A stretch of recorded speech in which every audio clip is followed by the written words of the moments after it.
Kasih karunia dan damai sejahtera dari Allah Bapa kita dan dari Tuhan Yesus Kristus menyertai kita. Saudara-saudara, dengan berbagai gambaran Tuhan Yesus menjelaskan relasinya dengan orang-orang yang mengikutinya, dengan orang-orang yang percaya kepadanya. Kadang dia menggambarkan diri sebagai guru, dan orang-orang yang percaya kepadanya adalah murid-muridnya. Di kesempatan yang lain, dia menggambarkan dirinya sebagai sahabat bagi para pengikutnya. Kemudian Tuhan juga menggambarkan dengan cara lain. Dia adalah gembala, dan para pengikutnya adalah domba-domba gembalaannya. Nah, dalam episode ini, saudara-saudara, kita akan melihat satu gambaran yang digunakan oleh Tuhan Yesus untuk menjelaskan relasinya dengan murid-muridnya, yaitu pokok anggur. Dan kita bisa melihat apa yang disampaikan oleh Tuhan Yesus ini dalam Injil Yohanes bab 15 ayat 1 sampai dengan 8.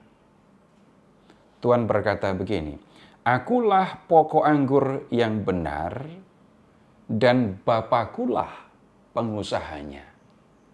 Itu disampaikan di ayat 1. Kemudian di ayat 5 Tuhan berkata begini, "Akulah pokok anggur dan kamulah ranting-rantingnya." Yang kita perlu perhatikan, saudara-saudara, Tuhan Yesus menyampaikan firman ini pada malam menjelang kematiannya. Dan pada waktu itu Tuhan bersama dengan murid-muridnya mengadakan perjamuan terakhir. Kemudian Tuhan Yesus mencuci kaki murid-muridnya, dan setelah peristiwa itu Yudas pergi. Jadi tinggal Yesus dengan 11 orang muridnya. Kalau Tuhan kemudian mengatakan, "Akulah pokok anggur dan kamulah ranting-rantingnya." Kamu yang dimaksudkan itu adalah 11 orang murid Yesus. Jadi ada 3 hal yang kita perlu perhatikan. Ada pemilik kebun anggur, disebut pengusaha di ayat 1.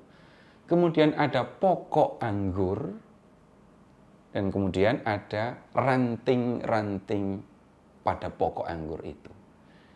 Nah, pengusaha atau pemilik kebun anggur, pemilik pokok anggur itu adalah Bapa. Pokok anggurnya itu adalah Yesus. Dan kemudian ranting-ranting pada pokok anggur itu adalah 11 orang murid Yesus itu.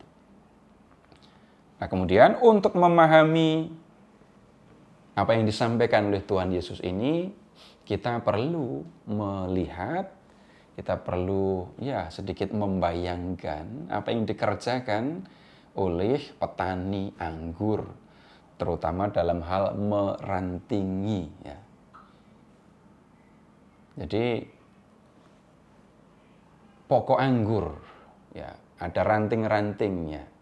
Kemudian pada ranting-ranting itu keluar buah. Tapi tidak semua ranting menghasilkan buah. Petani anggur akan memperhatikan ranting-ranting ketika sudah muncul bunga. Nah, ranting yang ada bunga dan akan menghasilkan buah akan dibersihkan. Sedangkan ranting-ranting yang tidak ada bunganya itu akan dipotong dan kemudian dibuang. Dan tentu saja petani akan senang sekali kalau ranting-ranting pada pokok anggur itu menghasilkan buah. Nah, gambaran ini bisa jadi asing untuk kita karena kita bukan petani anggur. Tetapi Tuhan Yesus tentu saja menggunakan gambaran yang diambil dari dunia tempat Tuhan Yesus dulu hidup. yaitu di Israel, di zaman kuno, di mana anggur menjadi salah satu tanaman utama mereka. Nah, setelah memperhatikan ini petani anggur mengurus pokok anggurnya, memperhatikan ranting-rantingnya, kita akan melihat lebih lanjut apa yang dikatakan oleh Tuhan Yesus. Setiap ranting padaku yang tidak berbuah, dipotongnya.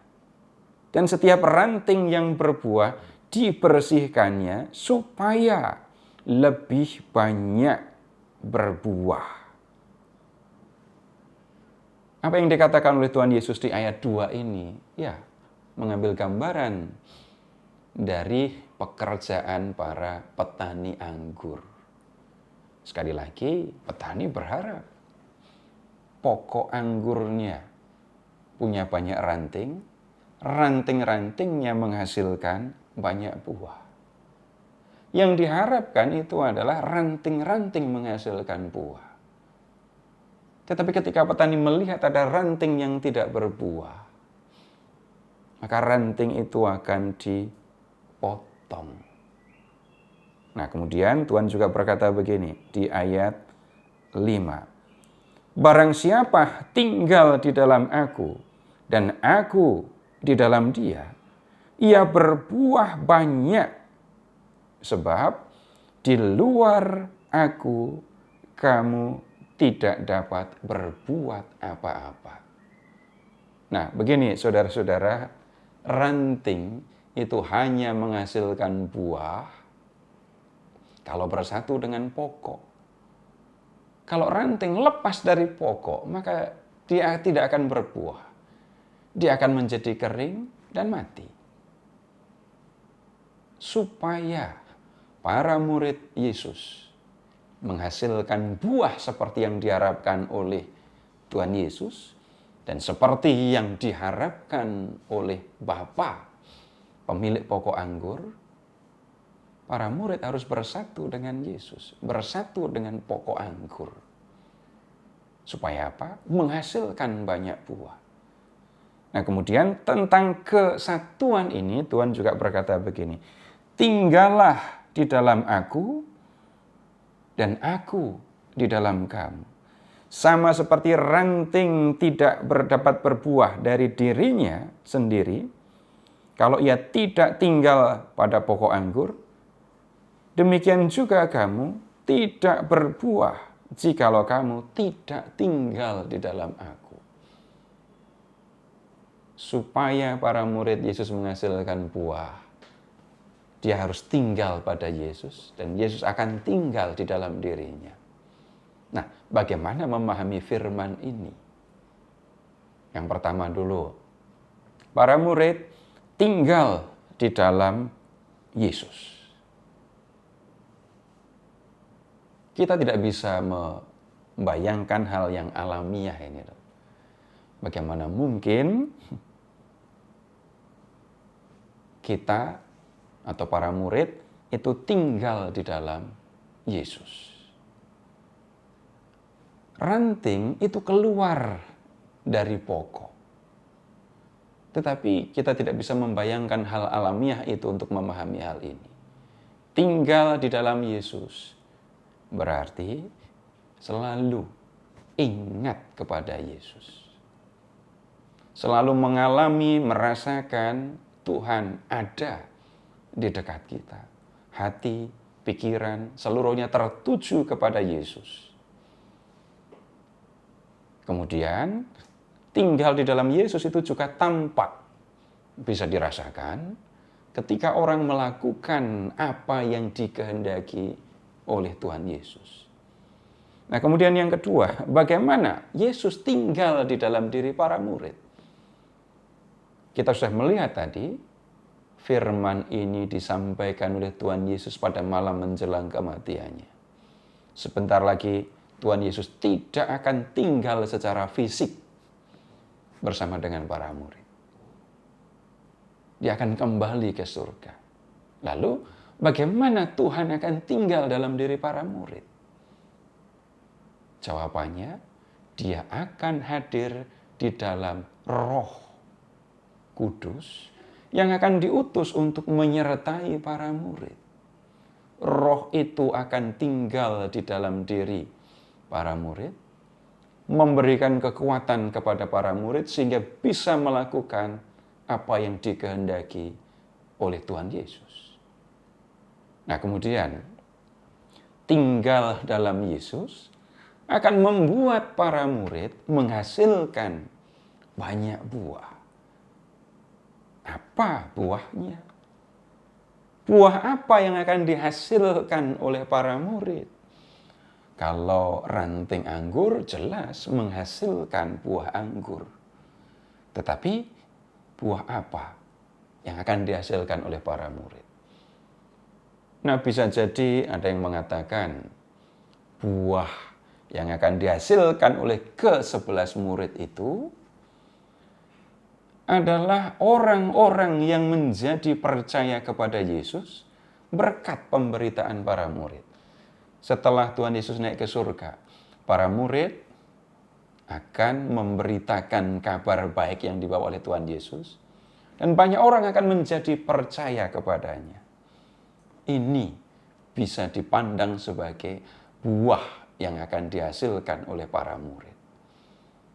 Bisa jadi juga buah yang akan dihasilkan oleh para murid itu adalah kebaikan yang akan dilakukan oleh para murid setelah atau karena Roh Kudus tinggal di dalam diri para murid. Dia akan melakukan yang baik untuk sesamanya. Para murid akan melakukan banyak kebaikan untuk orang lain. Tetapi lebih dari itu, saudara-saudara, buah yang dihasilkan oleh para murid mencakup dua-duanya. Bahkan lebih dari itu. Segala yang baik yang dikatakan, yang diperbuat oleh para murid, itulah buah dari kesatuan para murid dengan Yesus. Kalau para murid tinggal di dalam Yesus, dan kemudian Yesus tinggal dalam diri para murid, yang akan keluar dari para murid hanyalah hal-hal yang baik. Bisa jadi tutur kata, bisa jadi perbuatan.